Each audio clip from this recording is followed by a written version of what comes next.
Welcome, everyone, to another fantastic episode of Double Book. Tonight, I have a guest who has carved out his own place in the horror landscape. He is the brilliant mind behind Kill Creek and Violet, and now he's taken Gothic horror, dragged it out of the castles and crypts, and planted it right in the middle of America's heartland. His latest, Midwestern Gothic, just won the Shirley Jackson Award and has already been called one of the most chilling collections of the year. 4 novellas, one haunted Midwest, and a whole lot of chaos. Please welcome the one, the only, Scott Thomas. How's it going, Scott? Good. How are you? Good, man. Good. I've been really excited for this conversation since I finished your book. And just to fanboy out a little bit, I loved it. It was so much fun. There was a few of your stories, your short stories, that has been living in my head way after I went through and finished it. Specifically, the Where Your Secret's Like a Stone, the second story in there, is constantly been not going away in my head, which I love. I love the chaos of that story. But for those not familiar with Midwestern Gothic, what's your quick elevator pitch for that story? Well, Midwestern Gothic is a collection of four horror novellas. They're all set in Kansas, where I'm originally from. I live in Los Angeles now. I've been out here 25 years, but I grew up in a really small town in Kansas called Coffeyville. About 9,000 people. Our claim to fame. We used to have two claims to fame. Now we only have one. The one claim to fame that went away was we had the largest hailstone that had ever fallen, but then a larger one fell somewhere.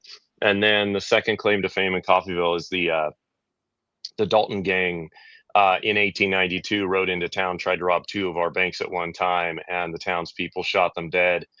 And now every year they reenact the killing of the Dalton gang in the town square in Coffeyville. But anyway, so I'm from this little town.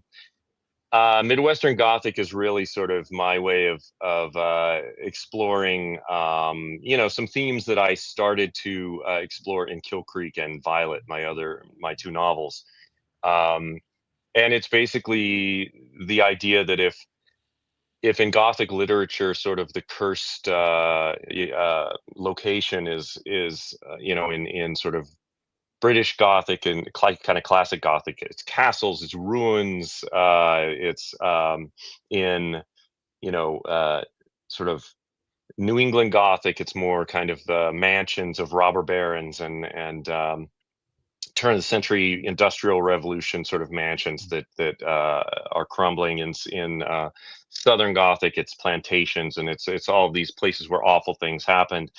And in Midwestern Gothic, it's the land. I think the land is the haunted place Mhm. where tragedies and atrocities have happened, and now, hundreds of years later, we're some strange things are happening because of these awful things that took place there. So Midwestern Gothic is sort of my collection of four novellas that play a little bit off that theme, some more than Mhm. others.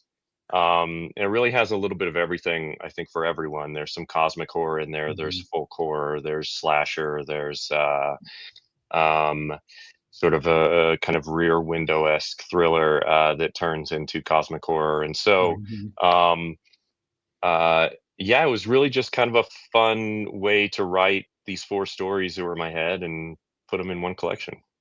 Awesome. Yeah, they were all fun, and I really enjoyed the different dynamics with each story. It had that atmospheric feel to each one, but each of them had that different subgenre feel to it, and it really sucked me in very quickly with each story of how you went through and had your protagonist within. So I had a huge blast. Could not put the book down.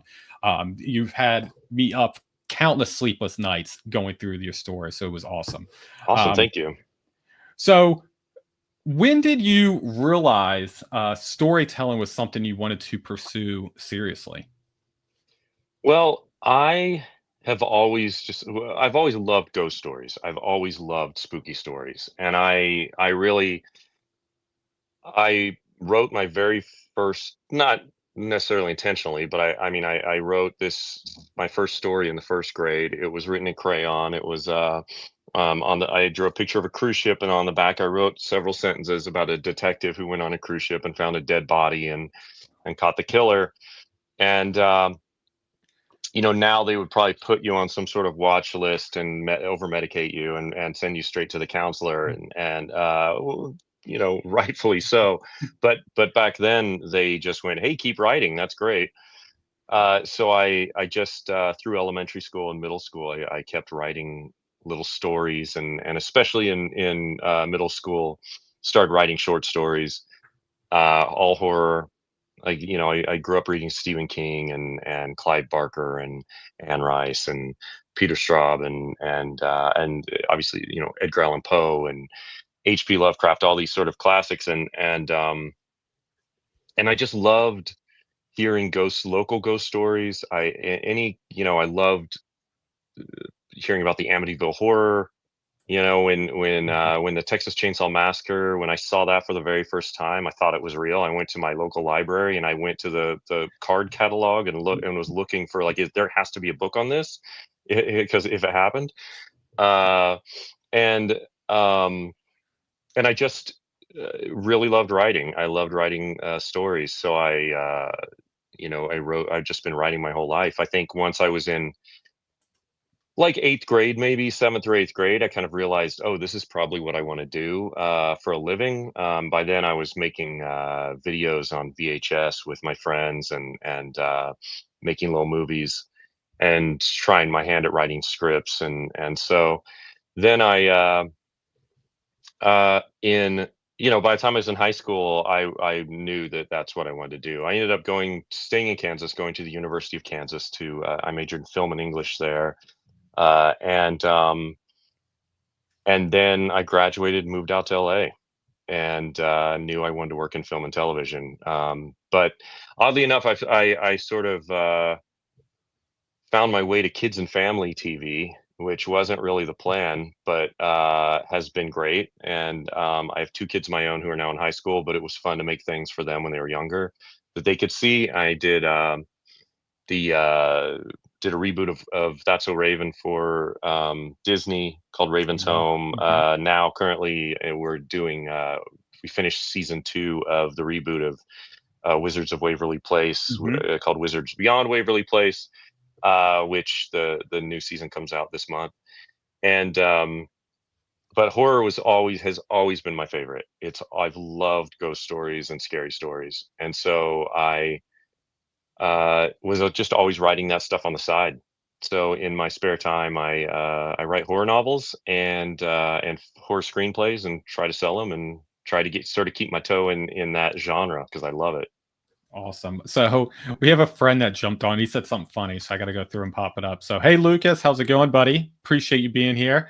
But Lucas said, and I kind of thought the same, like in the same realm, they should have locked you up a Oh long yeah. time ago. We Yeah. were in the first grade in crayon writing a crazy horror story, which I think that's awesome.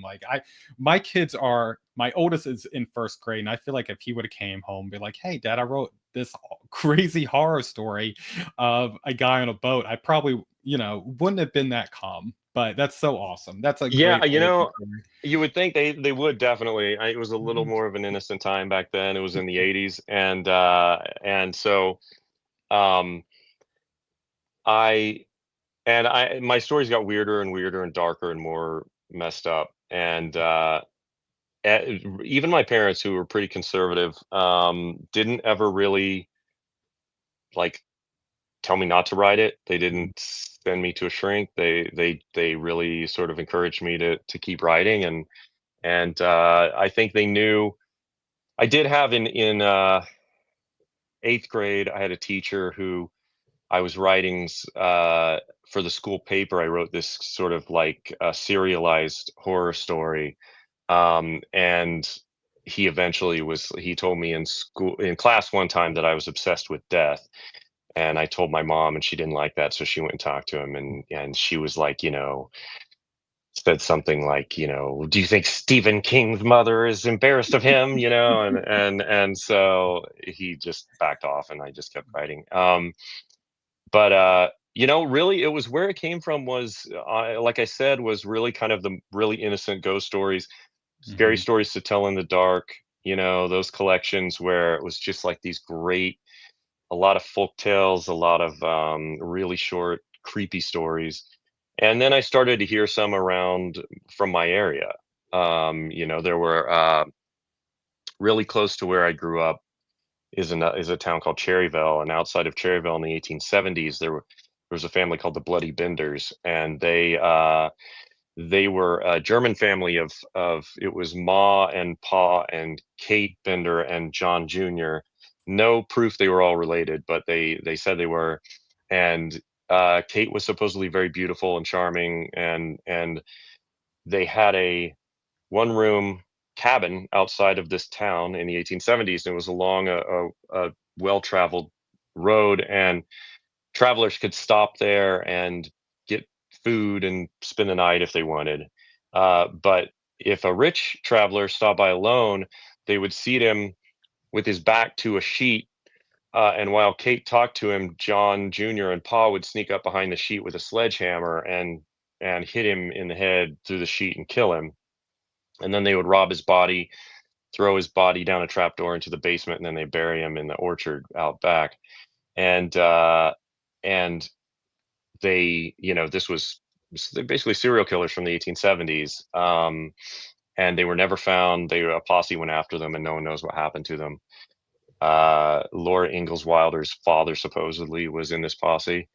And so I would just hear these stories, and it was fascinating. It was that these things, happened, a stone's throw from where I lived. I would hear, stories about haunted bridges. We had a crybaby bridge in our town, which a lot of towns I think have crybaby bridge, but Hmm. we're supposedly I don't know, for whatever reason, a woman threw her baby over the bridge into the river, and if you stop and turn your car off in the after dark and honk 3 times, you're supposed to hear the baby cry.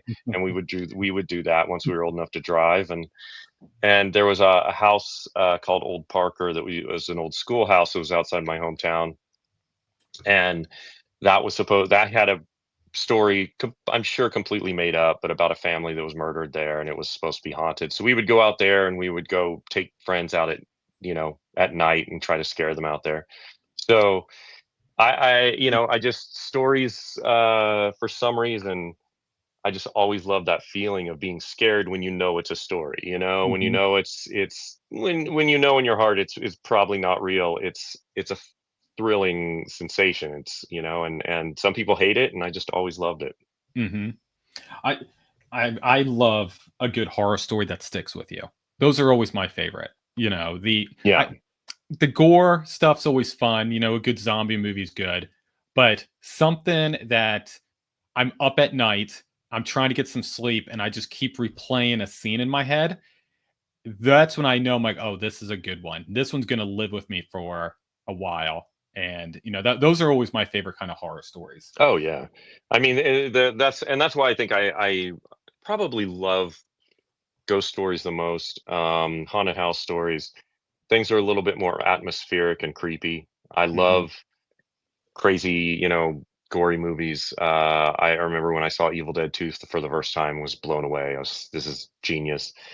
But you know, movies like the Changeling with George C. Scott, or Hmm. The Orphanage, the others, like these really atmospheric, kind of slow burn ghost stories that get under your skin. Those are the best. Hmm. Yes, I 100% agree. Um, so you've written a few novels, and this is your a collection of novellas. I'm curious, what's your approach on each of these forms? Are they about the same thing, or are they different from like a drafting and writing perspective? They are, they're about the same to an extent. I really hate outlining, and I was talking to another horror writer the other day who loves outlining, and was just like, I have to outline. And I was like, to me, I try not to start writing something till I have all the main beats, the major beats Mhm. in my head, and I know exactly where it's going to end. And then I just sit down and start writing it. And I like the exploration of it. I like Mhm.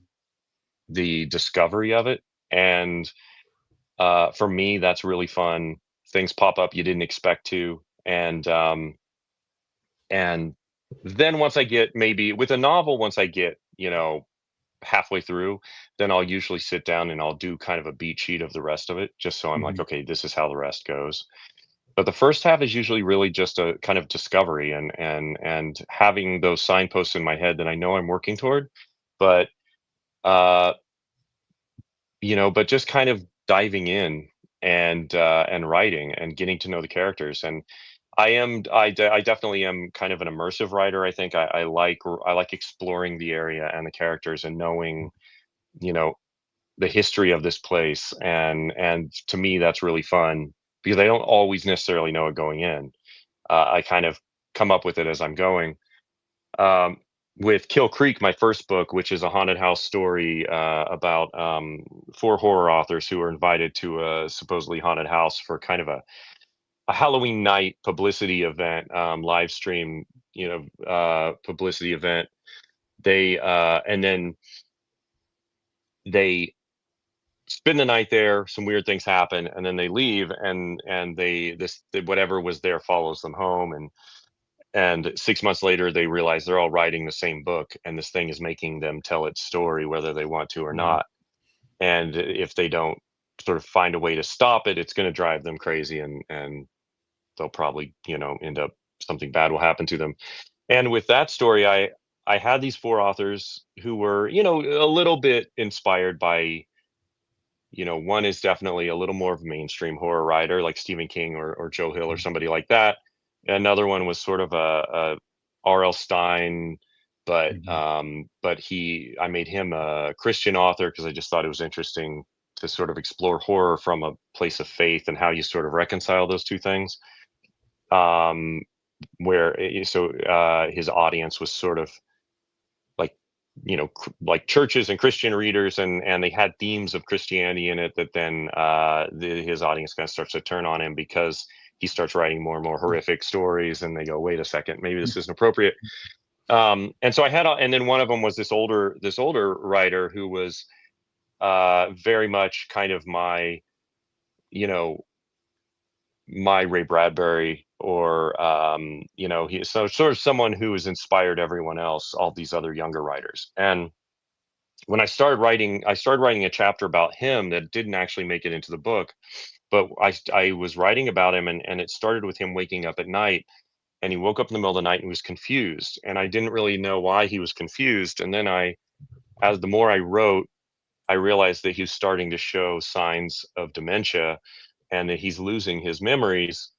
And that's when I kind of realized what Kill Creek was really about, that it was about what we will do to be remembered, and to keep, and so that people don't forget our stories, that we don't forget our own stories. So every author in that book ended up kind of went back. Once I discovered that, I went back and rewrote everyone to sort of give them they're all struggling with their careers aren't going as well now, or their audience is turning on them, or they're losing their own uh, in the case of Sebastian Cole, he's showing signs of dementia. He's going to eventually forget his stories, and he's old enough that another generation or two will go by and they might not remember him. And he's been so influential to these other authors, and he might be forgotten. And then what I realized was the house also doesn't want to be forgotten, and the house itself, whatever this entity is, it gets its power from the ghost story of the house and people believing in it and the power of belief.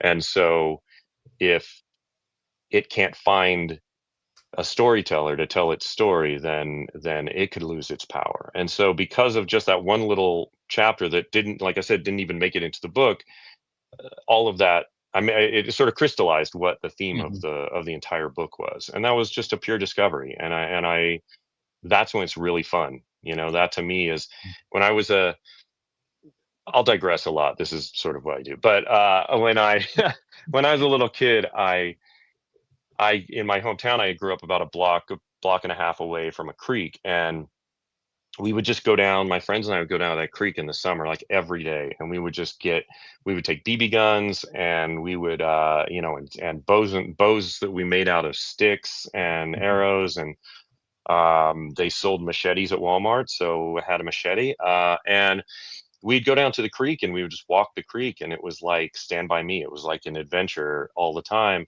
And there was that sense of exploration that the further you walked it, you would come to a part of the creek you'd never seen before, and a big Mhm. wide part, or a really narrow, deep part.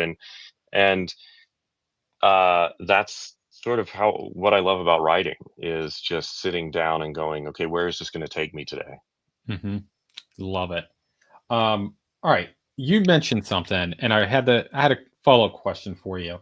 So, love that you're an immersive discovery writer. I think that is so cool. So with these stories,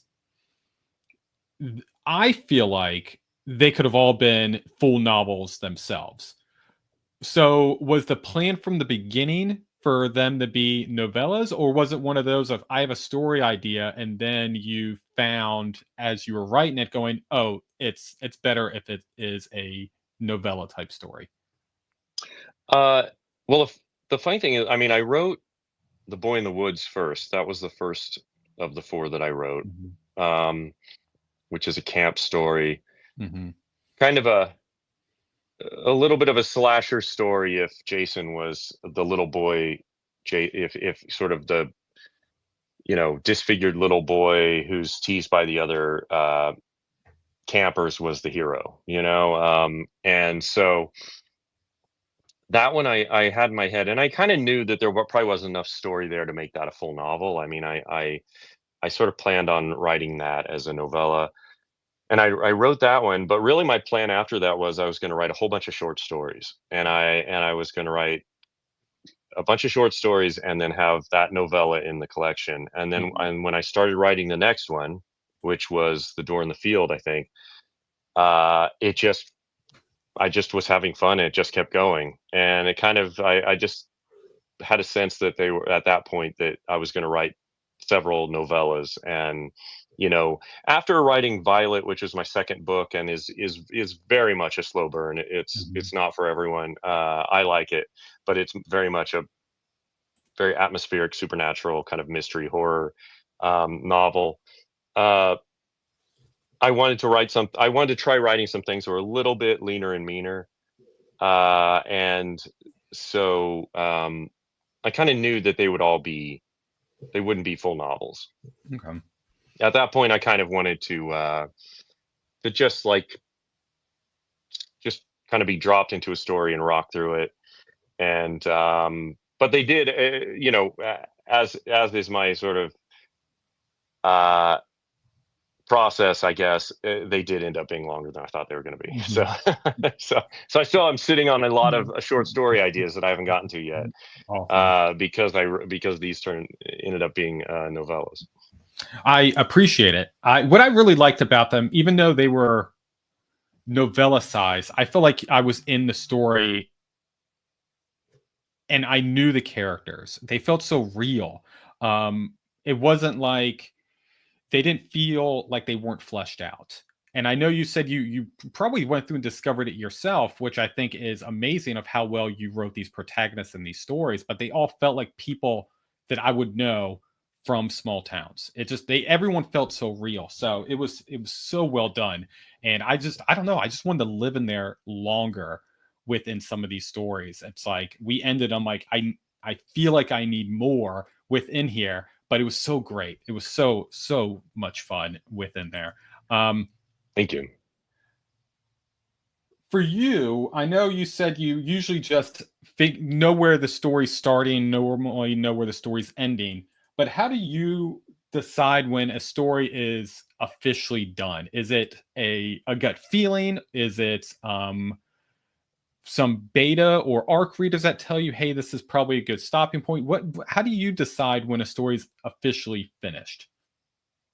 I think I kind of try to gauge it in the same way that a reader would, reading it, where I think, if it feels, I try to sense if if I feel like it's going on too long, if I feel like it's Mhm. taking a detour that didn't need to happen, then it doesn't need to happen. I mean, it's sort Mhm. of like I need to write something that I enjoy writing as much as hopefully someone enjoys reading.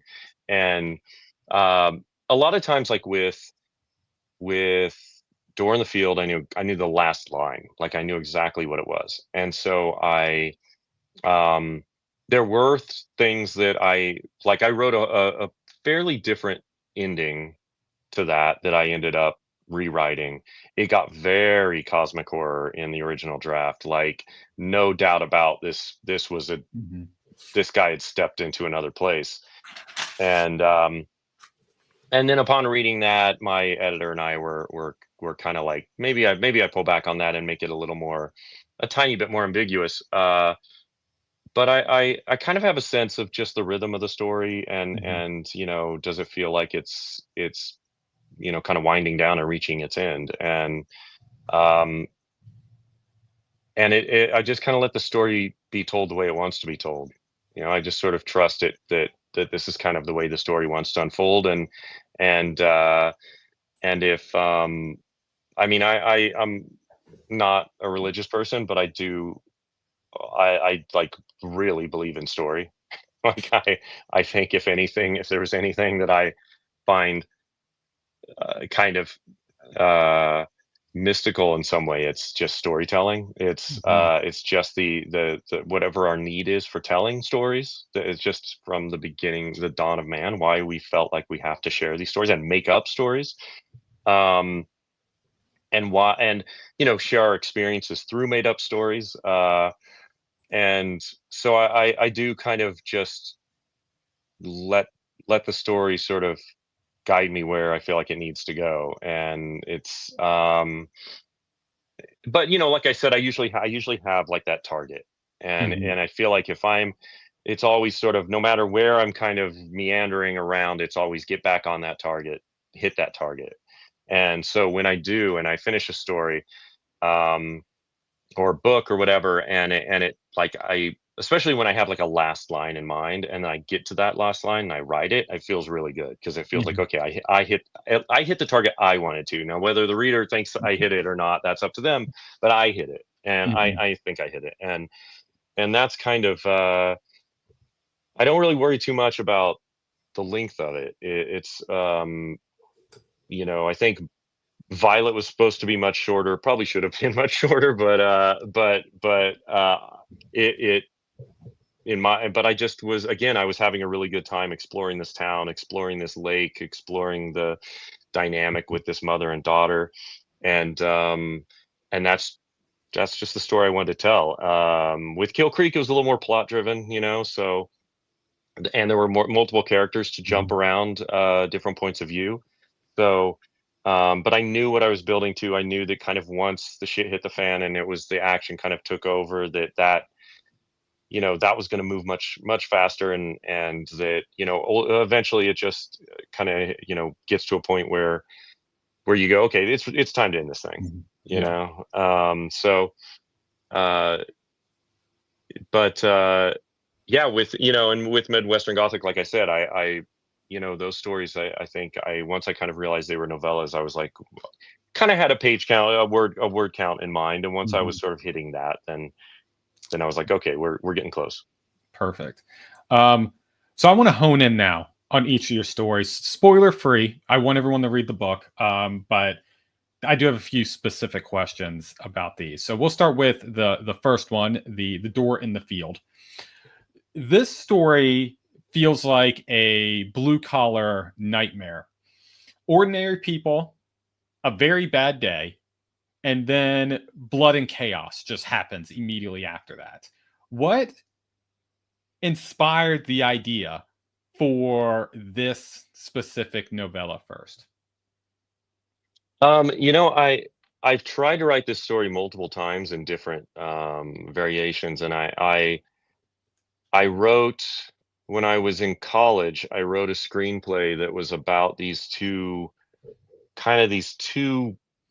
like, this friend who was a bit of a sociopath, and his very easily manipulated friend, who sort of randomly meet this guy who turns out to be a serial killer, and they become a little bit like infatuated with the fact that he's this thing that they're sort of this darkness that they're drawn to, until they realize that darkness is not a good place to be. And I just wrote that for fun. I'll never do anything with it. It's not very good, but um I always just kind of had this idea of this story of a guy, of a sort of a average Joe guy who happens to meet someone that turns out to be a bad guy, someone who's really, really bad. And um, like I said, I tried writing it. I tried sort of many approaches to it, to sort of get Mhm. into it, and then this one just worked for me.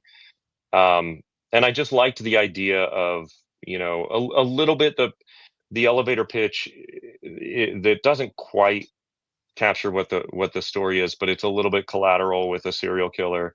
It's a guy who's along for the ride on a night, of terror, uh, with a madman. And but I knew I was gonna set in kind of rural Kansas. Mhm. A lot of the things in there, the bar they go to, were like very much based on real places that were near my hometown. uh, and and his I like any writer, I think I try to draw from my own experiences and the experiences of others that I've witnessed, and things. You always put a little bit of your own life into a Mhm. story.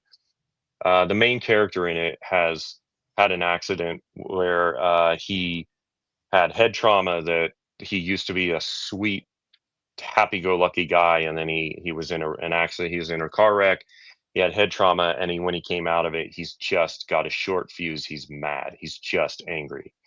And a little bit of that, I think, also came from just sort of, as I get older and the world seems more and more messed up every day that I wake up, and I'm just like, why am I so mad? Why does the world make me so mad now, where I don't think it used to? And sort of exploring that through this character as well.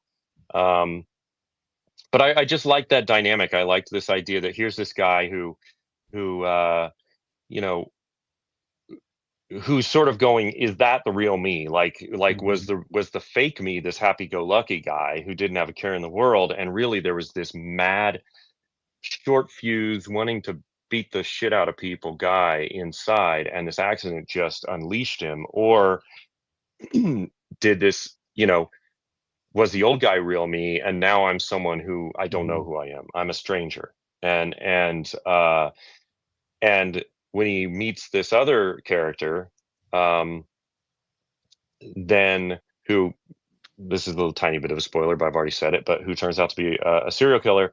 Mhm. He, um, uh, he's sort of like, no, that's who you are. I see a kindred spirit in you. We both kind of like this violence for some reason, and this need to kind of inflict pain on others, and that's who you are. And now the main character, Ray, has to go, kind of struggle with that. Like, is that right? Is that really who I am? Am I this evil character, or am I someone good?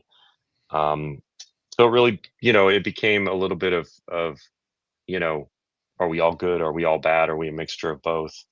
Are we is can a bad person do something good? Can a good person do something truly evil? So Mhm. it through their night of, their insane night in rural southeast Kansas, they um this is kind of the journey that Ray goes on. So a big area of this story was inside of a bar. Hmm. And for me, bars are usually a place where people go to escape. But in this story, it really becomes more of a trap for Ray. Were you commenting on escapism itself being dangerous? uh I don't know that I was consciously. I mean, I think that, for me, I think especially in, kind of a small blue collar town, bars do become, this this place where you can sort of numb yourself Mhm. to kind of whatever pain that you're experiencing, or you're just stuck in a rut and you're going to be in this rut for the rest of your life. May as well go to the bar. um and uh and I think that I especially this particular bar they go to is a little bit based on a place that I remember going to in once in high school that some friends and I went to, and it was just this weird. It wasn't really a bar. It felt like it was almost like this old, like uh, yeah, a garage, where you take your car to be fixed, and but everyone was just like there drinking, like they had brought their own booze. It was this strange place out in the country, and it wasn't really one thing or the other. And I think that sort of fit the theme a little bit with Ray of going, am I this or am I that? And you kind of go to this bar and you go, where is it? Is it a closed down gas station or is it a bar? Like, what is this place? And same thing with the character who he goes there with, where you go, is he this family man who seems really kind of silly and nerdy, or is he this dark evil entity? Is he this Mhm. awful thing in the form of a human? And so I think it was much more about the duality of that, just things that could sort of be two things at once, Mhm. was the reason for, I think, that setting. And it wasn't really something that I necessarily planned, but it was really just, I remember going to this bar when I was in high school, and how weird it was, and how Mhm. kind of dangerous it felt. And it felt, there is definitely, like, when you go into a kind of a small town bar, probably anywhere, there is a little bit of danger there. You're sort of like, am I going to say the wrong thing? Is someone going to want to pick a fight? And so, I think it was a little bit of that. Uh, People go to places like that to have fun and hang out with friends and laugh, but people also, end up overindulging. And then if they happen to be, an aggro kind of person, it's fights break out. So Mhm. it can be this sort of, again, there's a duality to it. It can be this place of fun and carefree, you know joy after work. You're done working, you're just hanging out. And it can also be this place of extreme violence. Mhm. Yeah, to be honest, the story felt like something any of us could stumble into. Just going somewhere and just things keep escalating and keep getting more chaotic and crazy. And I think that's kind of why it really stuck with me as a story. Because I've been to a few dive bars, and it's like you walk in, you can feel the vibe. Nothing could be happening. You could feel like, man, Yeah. one thing could de-escalate this immediately. So Like, yeah. everyone's looking at you. It is definitely, there's, Mhm, like, you walk in and you go, there's regulars here and there's eyes on you. And if you're mhm. like, if they decide they don't want you here, then they're going to find a way to get you out of there. Right. Right. All right. So moving on to the second one, and I mentioned this one was my favorite. And this was Wear Your Secrets Like a Stone. What is your pitch? I don't want to spoil anything because this one, I went to all of these blind, and this one really just sucked me in from the beginning. So what is your elevator pitch for this one? This one it's about a girl who basically works at a big box store like Walmart. And uh, they ask her to, they ask their employees to put together a Halloween display, Hmm. to pick a book or a movie or something for Halloween that they like, so they can put on this display. And she picks a book by what I ended up doing. I hadn't really planned on it, but every each one of these novellas kind of mentions one of the four authors from Kill Creek, so it does Hmm. live in the sort of the same universe. And there are little Easter eggs from Violet and Kill Creek in these stories. And so the author she chooses is a book. It's a book by T.C. Moore, who is a real is a kind of a, like, a female Clive Barker in Kill Creek. She writes these very sort of sexual but violent stories that are, um, kind of, supposed to kind of get under your skin and disturb you. And so this book, someone complains about it, uh, and this young woman is told, like, you have to pick a different book. You can't put this Mhm. book there. And she's like, that's crazy. You just told me to pick a book. I can, like, this is the book that I love. This book. This is it. And uh, she starts to explore, like, well, who is it that complained? What is this Mhm. about? And it's just the trail she goes down leads to weirder and weirder things. It's really just in trying to figure out who it was that complained about it. Um, leads her to a sort of a secret about her hometown, and one that hits very close to home that she had no idea was going on. Yeah, I can honestly say I did not see where it was going. Yeah, Like in a good way. In a good way. I yeah, was going through yeah. and I was like, I think I know where this is going. I was like, it's not going there at all. It's not going that path at all. But yeah, it definitely was it was very calm, and it was like, okay, that's weird. Okay, that's weird. And then it started de-escalating quickly, very fast. And it was so much fun. So much fun. Thank you. Yeah, and it's Yeah. funny because it was actually the last one I wrote Mhm. for the collection, and it was the one that I knew the least about when I started writing it, which is probably why you're sort of like, I didn't know where it was going, because honestly, I Mhm. kind of didn't either. But it started a little bit with, I always I several years ago I read a news article about a hunger stone that I'd never heard of that term, but in mostly in Germany and in uh,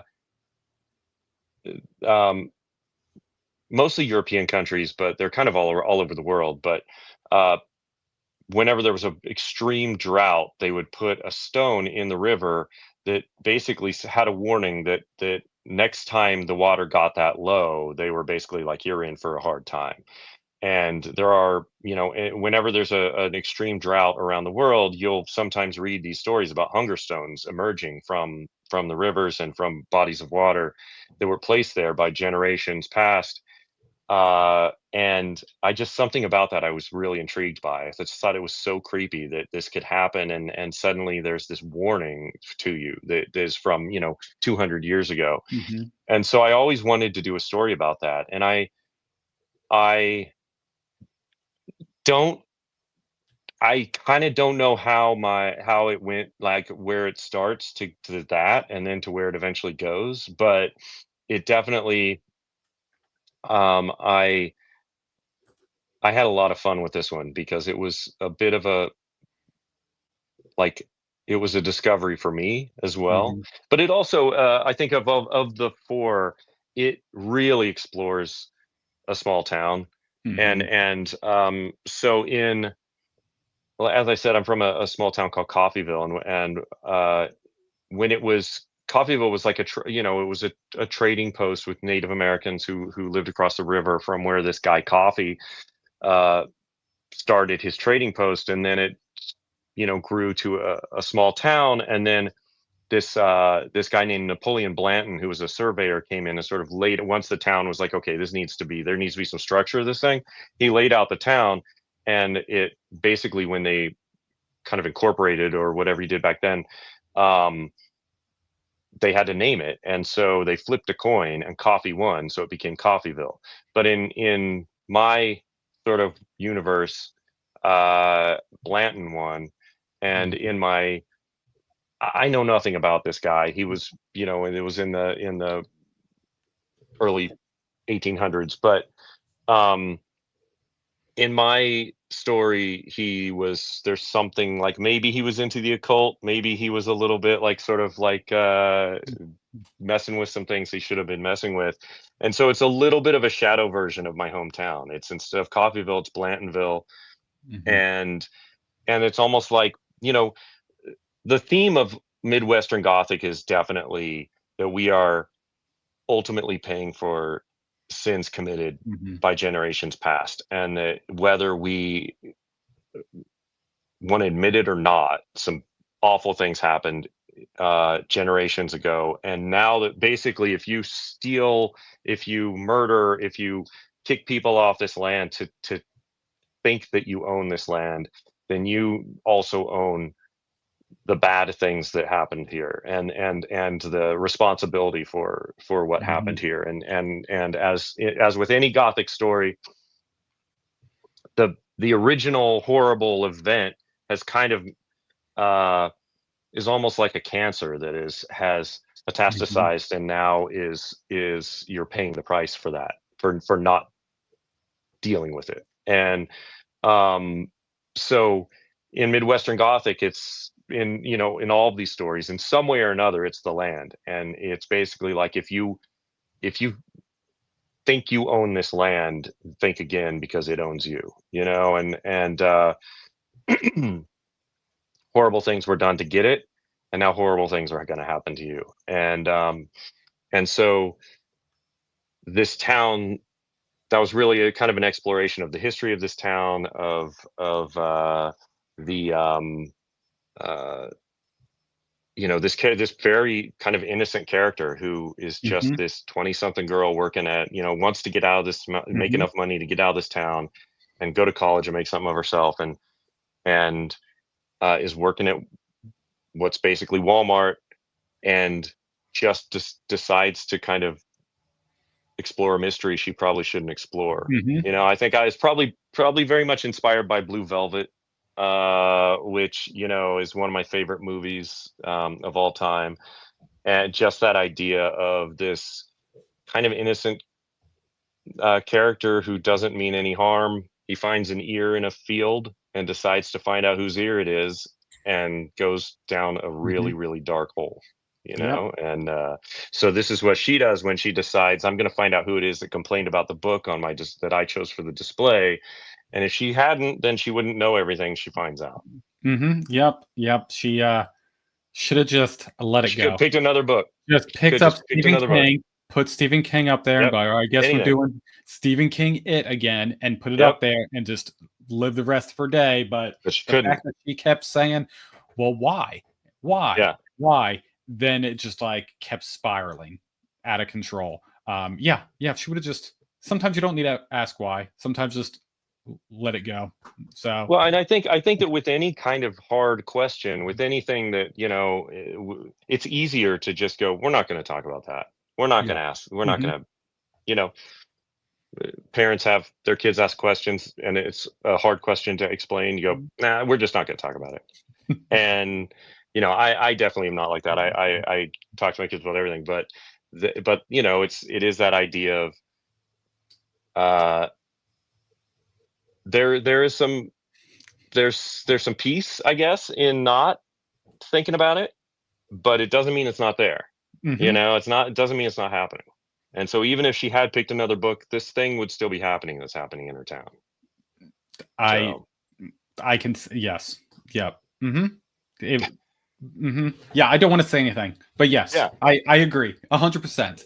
A hundred yeah. percent. All right, switching gears because I almost said something. All right, switching gears to The Boy in the Woods. You mentioned this one already, but I wrote down a question that I was thinking when you were previously talking about. This is the slasher that if um, roles were reversed. Let's just say it that way without spoiling too much. So, summer camp horror is really a classic subgenre, but you twisted it into something different, something more. What was your vision to what you wanted to add to this traditional type of slasher summer camp horror? What was your visioning for this? I mean, I think I always, it started with really kind of I wanted to try to turn, I love 80s camp Hmm. slasher movies, and obviously all the Friday 13th and The Burning, and Just Before Dawn, and Madman, and uh, uh, Sleepaway Camp. I couldn't think of it. I showed Sleepaway Camp to my kids several years ago, and they're like, "What are you showing me?" And but um, it there, they all kind of do follow the same. Ultimately, follow a bit of the same template, and I really wanted to go, what if you flipped it and basically the counselors are the bad ones, you know, Mhm. and that the counselors is the one to fear instead of someone's killing all the counselors and you're worried about the counselors. What if the counselors are the ones that are bad? And so um yeah, from and then as I started writing it, I kind of realized that I like the idea of this main character who's a like a fifth grader who's picked on and he's picked on by the other kids and when I kind of started writing about him, figuring out who he was, you learn very quickly he's been, when he was much younger, he was kind of mauled by a dog. His face is scarred, and kids make fun of him, and he feels very self conscious about it. Uh, and there's one little girl at the camp who's nice to him, and then his parents don't show up when everyone else the day that all the kids are leaving. His parents don't show up because they got the date wrong, and now he has to spend one more night at the camp with this is sort of the night Mhm. where all the counselors have some fun and all of the kids are supposed to be gone, and it's the end of summer camp, and now he's going to have to spend that night with the counselors, and this other little girl, same thing happens to her, and she has to stay there as well. And so uh, and then as I was writing it, I sort of quickly realized that this is really almost the story of Jason if you were like Mhm. rooting for Jason as a little boy, like if Yeah. Jason, hadn't hadn't drowned, uh, and and he was the hero, and so it did become a little bit of a meta kind of take on a slasher story, which was really fun, and it also just got to I like survival horror. I think this one and Door in the Field are kind of like one night in hell stories, and we just have to make it to dawn, and there's something always fun about a really lean and mean story like that, where it's just someone Mhm. trying to survive. Um, and so, uh, yeah, it really was just a way of kind of paying homage to the 80s horror movies that I grew up on, that I love, and how would I maybe look at that from a slightly different angle? Yeah, knowing you were a huge 80 horror fan, it makes sense with this story because this one felt the most cinematic out of the four, where I could be like, oh, yeah, I could see this ready to be on TV or in the theaters right now. Like, just take it from the story, toss it on the screen. There you go. You're welcome. It was vivid. It was intense, and yeah, it was a lot of fun with this one. Um, the last one is one half of a child's face, and this one was intense. This one was intense, and the painting was such a powerful image. Was that idea rooted in a specific Gothic or folk tradition, or was it entirely original from your mind? It was intense. Well, I'm sure it's not entirely original, but I definitely I don't I think I didn't necessarily root it in anything when I wrote it. Mhm, When I so in during the pandemic, I guess it was the middle of 2020, maybe. Um, I people were starting to productions were opening up in Canada. People were starting to make things again in Canada, not so much here. And Sci-Fi Network had the rights to George Romero's Day of the Dead, and they wanted to do a series based on Day of the Dead. And so my writing partner and I have a writing partner for the kind of TV stuff that we do, and um, we went in, we pitched the executives, and it was funny because they were sort of like, we want to do Day of the Dead, but you know how it's like the army's in it? We don't really want the army. And you know how like almost all the movie takes place in a bunker? We don't want it down in a bunker. And we're like, okay, well, I don't know. That's not Day of the Dead, but I want a job, so I'll pitch you a take on it. So we really kind of took the title, and I wish it hadn't been called Day of the Dead because I think people would have responded better. But we took the title and kind of went, okay, this is the first day in a zombie outbreak. Like, this is Day of the Dead. This is kind of 24, but with a more of a George Romero, like zombies are crawling out of graves. It's like the dead are becoming reanimated, as opposed to we sort of took the you get bitten, you turn into one off the table, and it was more about the dead are coming back for some reason. And um so anyway, we shot that in Canada, shot 10 episodes, but it was during the pandemic, so we went up there. I was up there for about 5 months, and I couldn't come back and see my family, and they couldn't come up and see me. So I was living in this furnished apartment in downtown Vancouver, and I was in this tall building that just looked out at another building, and like several other big tall buildings around me of apartments. And I was like, felt very alone and very isolated. Um, and I kind of, in the same way as this character, found myself just sort of like in a rear window way, kind of going, there's this one apartment where like people, like a lot of people are working on computers like all the time. And I don't really know what they're doing there. It's got to be something shady. And then there's like, and so there was one day where I got up and I just went out on my balcony and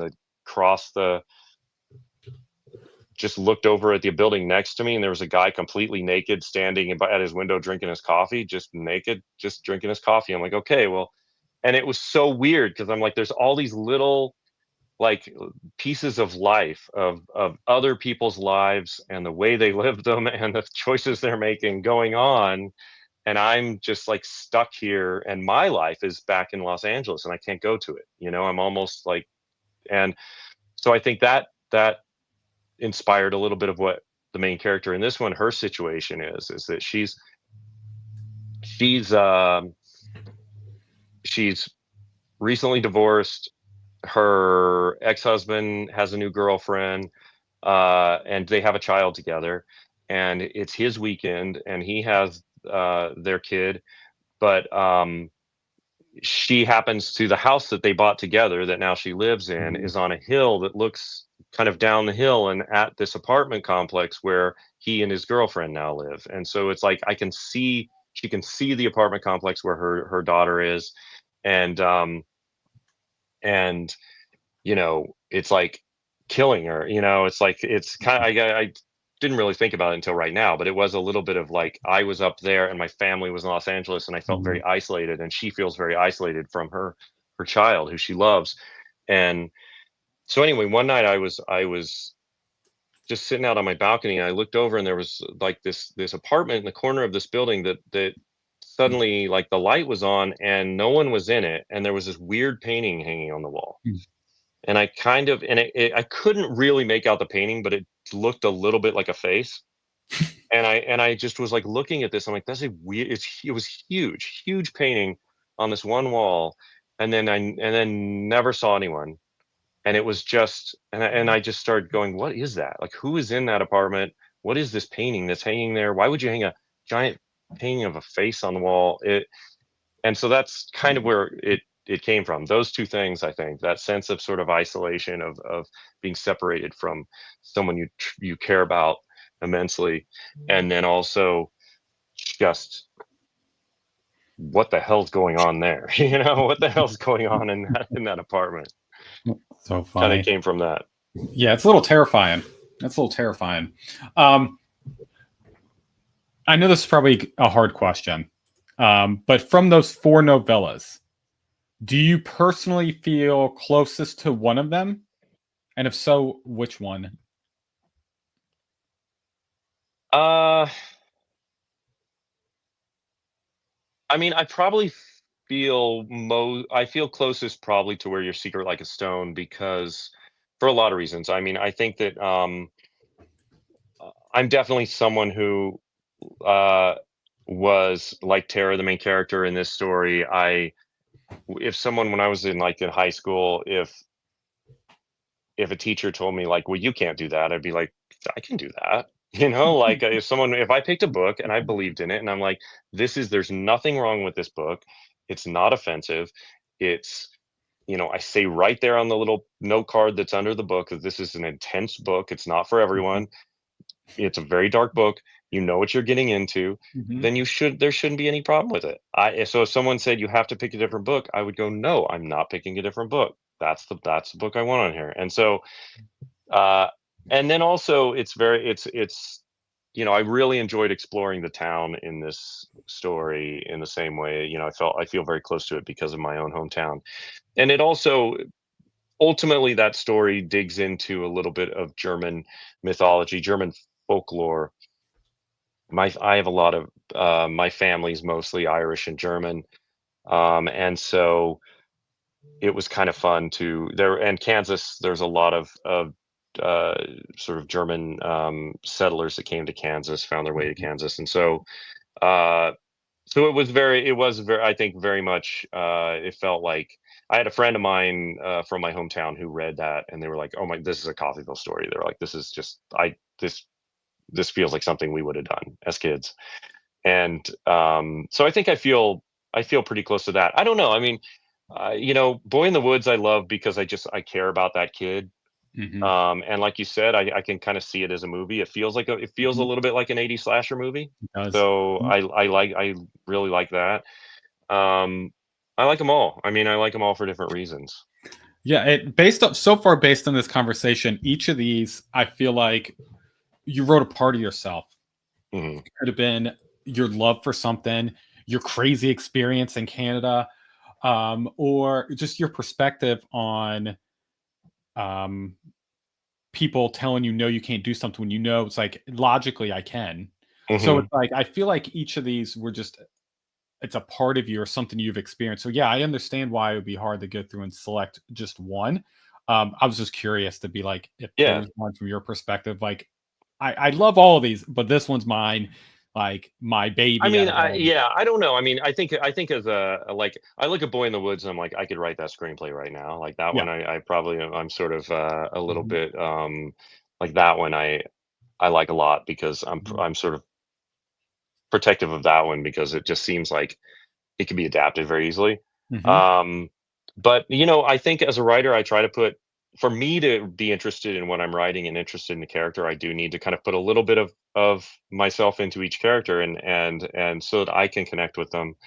Um, and I think they do end up being uh, you know, Violet, my second book, is very much about sort of grief that hasn't been dealt with, and how that can sort of, if it's not dealt with, it can fester and it can become infected and it can turn into a thing that ultimately you have to deal with it because mhm, now it's bad. Now it's a bad thing. Now you know you have to face it. And my dad died of cancer like in 2008, I think, and so and I don't know how to deal with that. Like I don't know. I mean, mhm, like I think it's one of those. So when I wrote Violet, it was very much that was on my mind was this main character who's had a horrible thing happen in her life.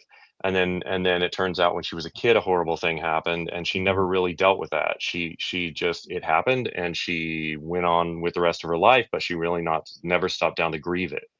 And now that grief has actually taken the form of something and she's going to have to face it. And so I think that I when I write I do try to put um uh, struggles I'm having with like even just why is the world the way it is, like mhm, what why I'm right now I'm writing a sequel to Kill Creek, which will come out next fall. And yeah, there's a it's very much about stories and why we tell stories, but it's also one character is kind of looking at the world and going, "What's the point?" And it's like, if we're all so awful to each other and we're really like, are we actually progressing as a species, or is it just time for the asteroid to come? And like, are we like, are we making things better? mhm, And I think that when you sort of are inundated with social media and with the news and with mhm, angry people saying angry things, it's becomes the older you get, it becomes more and more difficult to kind of go, yeah, things are good. Yeah, I think we're on the right track. And yeah. so, that's a little bit of what I'm exploring through her character is that feel that a little bit of feeling of hopelessness. Hmm.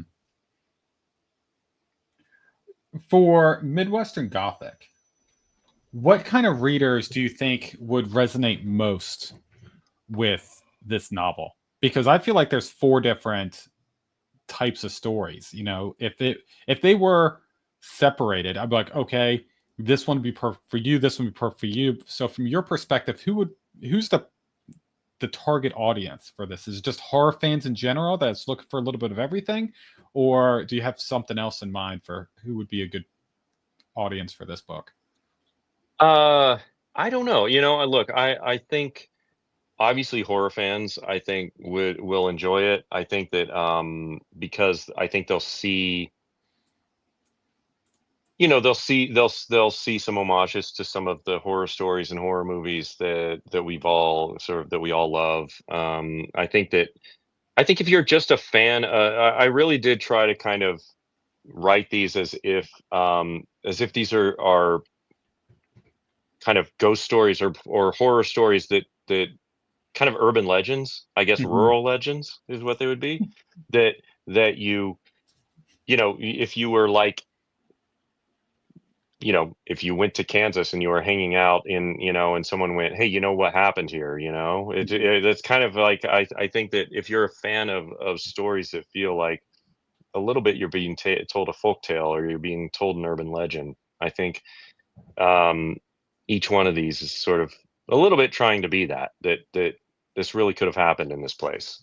Um, I think I've always liked, you know, I remember when I was little and there was a show, I think it was called That's Incredible, and it was in the 80s, and they would just tell it was like a primetime show, and they would just tell these weird like sort of little stories. It was like human interest stories. And one of them was about a Toys R Us that was supposed to be haunted. And this Toys R Us and they had pictures and they were like, and I was like, oh my God, I go to a Toys R Us. Like, what if that one's haunted? It's like we drive down to Tulsa, Oklahoma, and we go to the Toys R Us, and maybe there's a ghost there. So I think if you're someone who kind of enjoys feeling like when you hear a ghost story and you you're like, yeah, we had those in my town. We had these there was a weird house in my town. There was a weird family. There was Mhm. supposedly this thing happened 30 years ago that no one talks about.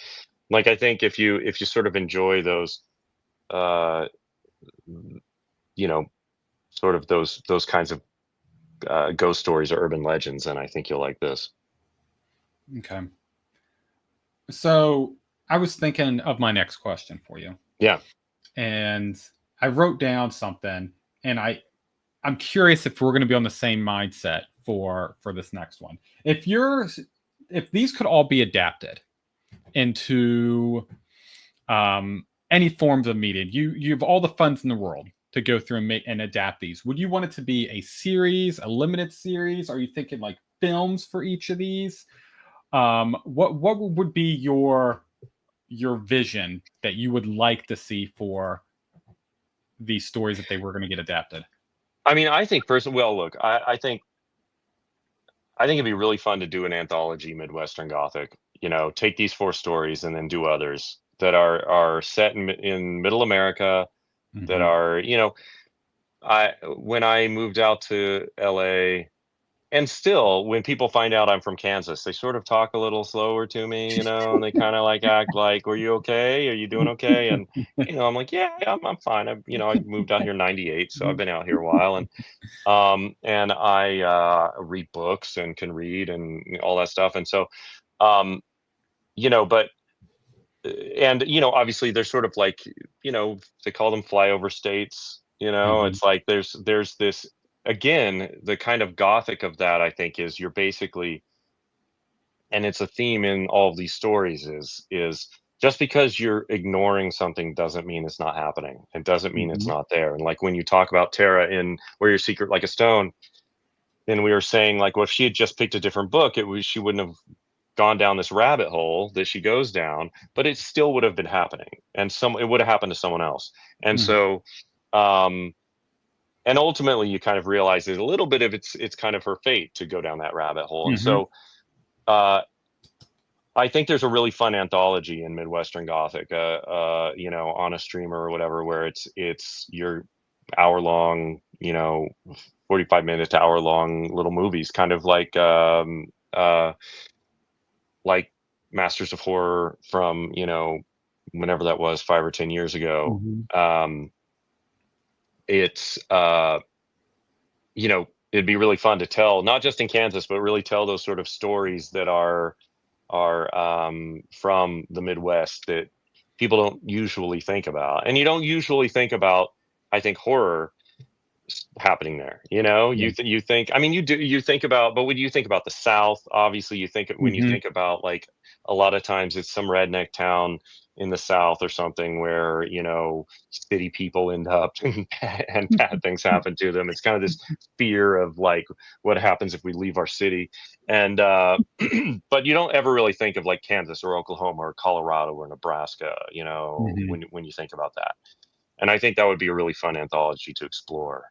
Um, uh, and also, again, tying it to, I think that it's so tied to the land. Everyone's life there, everyone's relatives and ancestors are so tied to that land.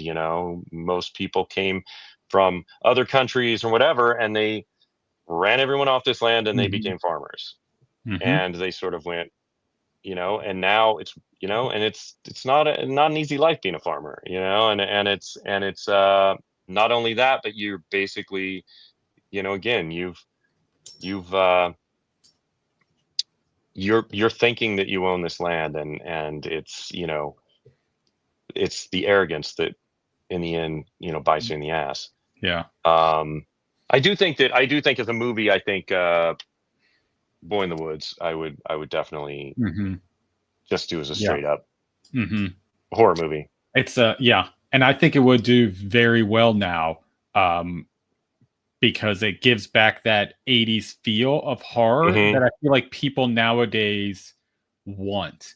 There's so much people that I talk with, younger and people from the '80s and younger people as well who weren't, and they like everyone loves a good '80s horror type of movie, and I feel like this brings you back to that without it being a reboot of Hmm. what's already been done and using the back of other creators. I feel like this really is its own thing, and I can't agree Hmm. more with that. I was thinking for the whole thing, I put Hmm. American Horror Stories, Midwestern Gothic, and then just each Hmm. episode has a different intensity of just crazy situations that happened in the Midwest. I don't know. That came to my head. I was like, that would be amazing, and it would be so cool. So that's kind of what I Yeah, was no, thinking. I would love to, obviously when you write a book or whatever, it is, you write it as a book, hoping people will find it and read it and really enjoy it, and then it's out there, and then you start thinking, okay, now how can I how can I turn this into something so that it gets even more attention, And I think, Mhm, uh, with Kill Creek, I've tried several times, come close, but sort of working on that is trying to get that in going as a series. Violet, I have adapted as a screenplay. And yeah, with Midwestern Gothic, I think I would adapt Boy in the Woods, but I think the other option would be, really just make it an anthology and go, mhm.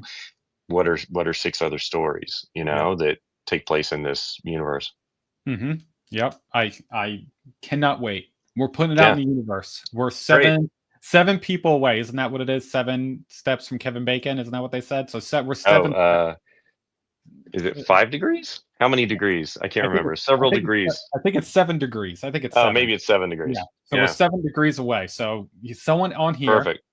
go through. Let's get it one step closer because I want to see it. Honestly, I want to Yeah, see. I'm happy with any of these, but yeah, I really want to see these on the big screen. I think it'd be a lot of fun of going through and really bringing this to life, of just in a different type of entertainment for me. So yeah, I think we awesome. yeah. So I'd love it. I'd putting it love to, it. we're putting it out in the Great. universe. I like So it.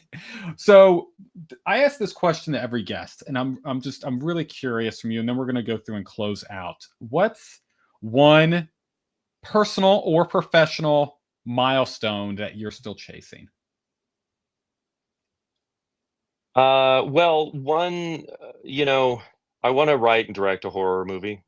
So that's one that I'm chasing. Um, I have a script that I've written that is that I would love to make, and that I'm sort of in the process of chasing that. Um, and so hopefully that would be sort of the next thing. I think, I would love to get one of my books adapted. I think that would just be incredible. I mean, whether I do it or someone else does it. But when I, when Kill Creek came out, I had a few people kind of DM me some actors and directors who just like would DM me, out of the blue and just be like, "Hey, I read this, I really liked it," and I'd like, "That's amazing," and try kind of explored that. They ended up not really going anywhere, but it was just fun to feel like, you know people who it'd be really fun to see kind of this, like, I have it in my head as I'm writing it, as you Mhm, do when you're reading it, but then to see it up on the screen, like, what does mhm, that look like? And I think that would mhm. be that would be a huge milestone. That'd be really cool. I see all these other writers that I've sort of met at different conventions and stuff. They keep getting Stephen King keeps tweeting about their books. I sure would like that. I think that would be pretty fun. It would be awesome. It would be Every once awesome. in a while, it'll be someone new, and I'm like, "Dang, I know that guy." I was Why this is Stephen close. King talking about him? I was this close. Yeah. Okay, so that's a goal that you're chasing. But directing, I think the next thing, Mhm, when I always wrote short stories. I came out here to write screenplays and write television. And then when I moved out here, I'd only been in LA for maybe a year, and I was like, I'm gonna try writing a novel. And so I mhm. did, and it's a novel I'll never do anything with. It's not good. I mean, it's not bad. It's not good though. And but it was just to see if I could do it. And so I was Mhm, like, great, I did that, and I put it on a shelf, and I'll never take it down. And then I got the idea for Kill Creek, and I was like, well, now I know I can do that, so I'm going to write Kill Creek. And so I mhm, did. It took a long time to get it published, but it did get published, and people have responded to it. And so now I know I can make TV shows. I know I can. I've directed some episodes of our show. I know I can write novels and writes novellas and short stories. And so now it would be, I think, writing, directing a horror movie would be the next big thing. okay. So that's the next big goal. What does success look like for you? Because you've done a lot of things that people would love to do, and you've already done you've accomplished a lot in your career so far. So for Scott Thomas, what does success look like? I mean, ultimately, I think success, and I think anyone sort of feels this way, is getting to call your own shots, getting to be in a place where you can really Mhm, just focus on your passion projects as much as you can. I think success success for me personally would be, living in the mountains somewhere where people leave me alone and I just get to write. Like, that would be amazing. Where I only have to see people when I want to see people, and just write. I mean, I really do. When I've been through two writers' strikes out here, and the second one, obviously, you can't write anything for anyone when you're on strike. So I would go this second one. I would go picket, and then I would go to a coffee shop, and I would work on these novellas. And I wrote three of these novellas during the strike, and and that was so fun because I knew the strike was going to end. We had this project set up that was going to go after. Well, basically, once the strike ended, I knew this we were going to get back to work, and so I was fortunate in that way. And I was just able to go to this coffee shop, and I thank them at the end of this book, in the acknowledgments. But um, and I would just um, write, and I would write until I was tired of writing. Then I go home and hang out with my family, and I think that's probably what success looks like. is really being in a place in my life where I can just write the things I love to write and I'm passionate about, and then until I get tired of writing that day, and then spend time with my family. Perfect. Love it. I think that's perfect way to go through and end this. Scott, I greatly appreciate you jumping on and talking with us. I appreciate everyone in the chat. What I will do, or what I've already done, in the description below, I have Scott's website, also a link to go through and buy this book and his other books as well, Violent and Kill Creek, but specifically Midwestern Gothic. It was fantastic. I know bunch of horror fans that are in the comments and went through and comment. I promise you guys, go through and get this book. If for some reason you buy it and you don't like it, let me know, and we'll have to dissect what's going on in your head. They're all fantastic stories. So Scott, again, I appreciate you coming on. This was a lot of fun, and I cannot wait for Kill Creek 2 to come out next year sometime. Yeah. Thank you so much for having me. It was so fun talking to you, and I appreciate you reading the book. Yeah, it was fun. It was fun. Awesome. All right. I appreciate it. Thank you, everyone. All Have right. a fantastic evening and stay overbooked.